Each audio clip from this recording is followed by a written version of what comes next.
কথায় আছে ভ্রমণ শিক্ষার একটি অঙ্গ।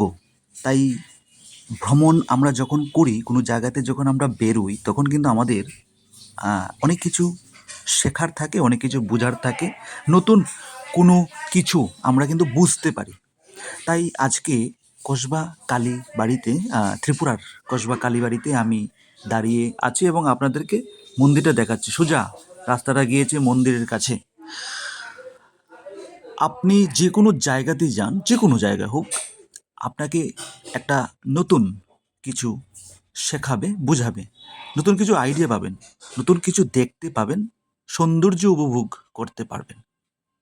তাই এই জায়গাটাতে এলেও একটা মানে স্বস্তি পাওয়া যায়, সুন্দর শান্তি ভেতরটাতে আসে। শুধু এই জায়গাটা বলে কথা নয়, যে কোনো জায়গাতে যান,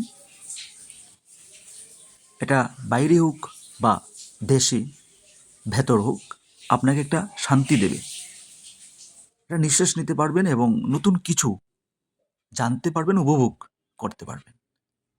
তাই আজকেও সেই রাস্তাতেই আমি আছি আর কিছু একটা দৃশ্য আপনাদেরকে দেখাচ্ছি। ভালো থাকবেন, সুস্থ থাকবেন।